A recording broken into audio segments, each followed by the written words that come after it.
For nearly 80 years, the deadliest submarine of World War II vanished without a trace. Then a hunter's camera found the USS Harder upright and undisturbed, 3,000 feet down. Revered for sinking destroyers and feared by the Japanese Navy, Harder rewrote the rules of undersea warfare. But if it was so unstoppable, how could it have ended here in perfect silence? The real story begins long before its final dive. Launched on August 19, 1942, from the Electric Boat Company in Groton, Connecticut, USS Harder measured 312 feet from bow to stern.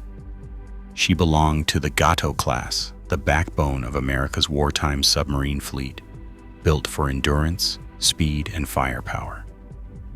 10 torpedo tubes lined her hull, 6 forward and 4 aft, allowing for rapid salvos in any direction. Diesel engines drove her on the surface while electric motors took over below, giving Harder the ability to strike and vanish with little warning. From the start, Harder's technical edge shaped her crew's mindset. Commander Samuel David Dealey, newly assigned to his first submarine command, studied every system and drilled his men to use the boat's strengths in ways few others dared. He saw opportunity in the Gato's rugged hull and reliable engines, favoring close quarters attacks and the use of deck guns to finish crippled targets.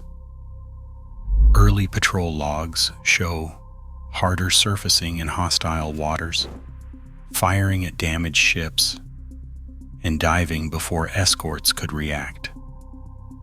Dealey's approach broke from the cautious doctrine that most American submarines followed in the Pacific. He trusted the boat's engineering and pushed for initiative, teaching his officers to act quickly and aggressively. The crew responded, learning to maneuver and reload torpedoes at speed, ready to press any advantage. By the end of her first year at sea, Harder had earned a reputation for boldness. That reputation grew from the steel beneath their feet and the confidence it inspired in the men who sailed her. June 6, 1944. In the Sabutu Passage, USS Harder stalked the Japanese destroyer Minazuki. Dealey ordered a surface attack in broad daylight, closing to just 1,000 yards. The torpedoes struck home. Minazuki rolled and slipped beneath the waves in 4 minutes. The crew reloaded at record speed, adrenaline high, every man locked on his station. 2 days later, Hayanami appeared on sonar. Rather than evade, Dealey turned Harder straight into the destroyer's approach. It was the down-the-throat tactic. Head-on, no retreat. The torpedoes ran true. Hayanami broke apart and disappeared. Another destroyer lost to a submarine that refused to play by the old rules. June 9th brought the third target, Tanakaze. This time, Harder crept in at periscope depth. Dealey waited until the destroyer loomed close, then fired a 4-torpedo spread at point-blank range. The impact was immediate. Tanakaze sank, leaving only debris and shock in her wake. 3 destroyers gone in 72 hours. Japanese fleet signals crackled with alarm. Admiral Ozawa, stripped of his escorts, abandoned Tawi Tawi ahead of schedule.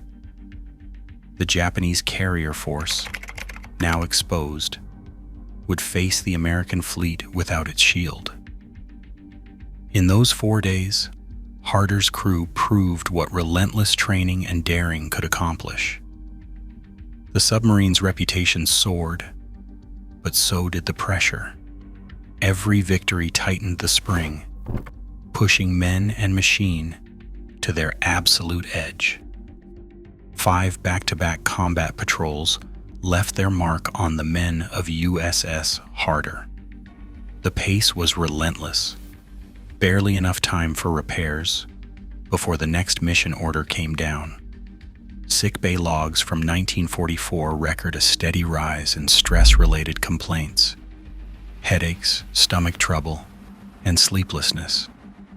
Sailors who once joked in the mess now lined up quietly for the pharmacist's powders and the doctor's reassurance. Under the red lights of the control room, eyes grew hollow and tempers short. The sense of duty remained, but the sharp edge of alertness dulled with every week at sea. Official policy called for crew rotation after 3 or 4 patrols, but for Harder those guidelines were brushed aside. Requests for transfer or leave met the same answer: too valuable to rest. Her record against enemy destroyers made her a priority asset, and the war's demands overruled the cost to individual men.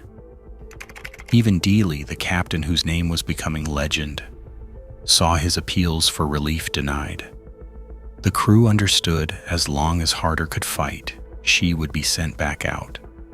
Despite mounting exhaustion, not a single man refused the 6th patrol.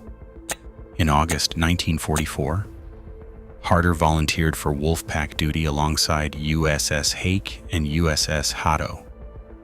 The group's orders were clear: hunt enemy convoys off Luzon. Every man aboard knew the risks.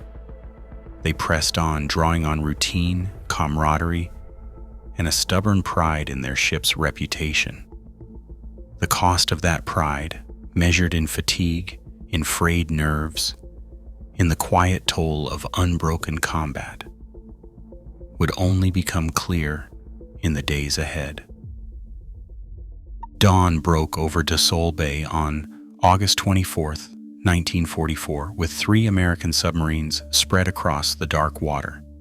USS Harder, under Commander Dealey, moved into attack position as Japanese sub-chaser CD-22 closed the channel. Harder fired 3 torpedoes at close range. Only one found its mark, slamming into CD-22, but failing to deliver a fatal blow. The Japanese escort, wounded but still in the fight, swung around and unleashed a pattern of 6 depth charges, each weighing 440 pounds, set to detonate at 150 feet. Inside Harder, the crew braced as the hull shuddered from the first explosions. The 5th charge struck just aft of the conning tower, ripping through the command and communication spaces. Lights flickered, dials spun, and the air filled with the sharp tang of burning insulation. Control room voices cut through the chaos, damage reports, flooding warnings, orders to maintain depth. But the shock had crippled the very spaces needed to coordinate escape. Wolfpack partner USS Hake, watching from a distance, picked up the thunder of 15 rapid explosions, then silence. At 10:47, a final transmission crackled from Harder. Flooding, loss of power, no further contact. That was the last anyone heard from Dealey or his crew. Japanese records later described a ring of marker buoys and a spreading slick of oil and debris.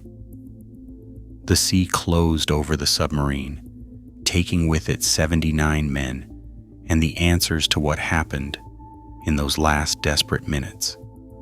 The attack had been swift, the counterstrike precise, and in that brief exchange, Harder vanished from the war's surface forever. At 3,000 feet below the surface, the wreck of USS Harder offers more questions than answers. Modern photogrammetry reveals the hull resting upright, a position almost never seen in sunken World War II submarines. The conning tower stands intact, with the SJ radar mast still offset to starboard. Both periscopes remain raised, and the bridge door hangs open, a detail that hints at frantic action during the submarine's final moments. Sealed compartments forward of the damaged section hold radio logs and plotting tables, preserved since August 1944, but now forever out of reach. The forensic puzzle deepens with each observation. The upright hull and open bridge door suggest the crew may have tried to surface, even as catastrophic damage aft of the conning tower cut off command and communication. Raised periscopes point to a last effort to regain situational awareness or signal distress. Yet, the structural integrity of the forward sections and the sealed interiors indicate the boat did not implode or tumble to the sea floor, but instead descended in a controlled manner after sustaining fatal damage. Experts have put forward several hypotheses. Some argue that the depth charges destroyed the command center instantly, making coordinated escape impossible. Others point to the possibility of mechanical failure, damage to propulsion or ballast systems that left the crew unable to maneuver. There is also the question of crew incapacitation from flooding or blast effects.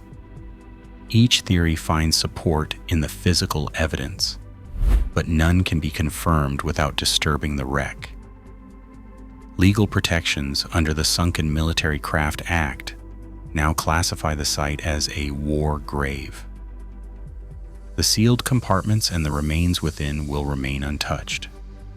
The answers to Harder's final mystery are locked inside, preserved by law and by the deep, silent pressure of the sea.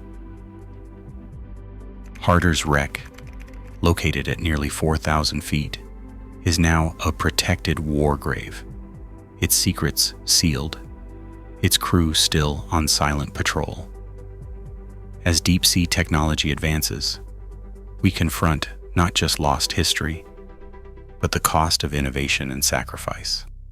Some answers surface, others remain forever out of reach.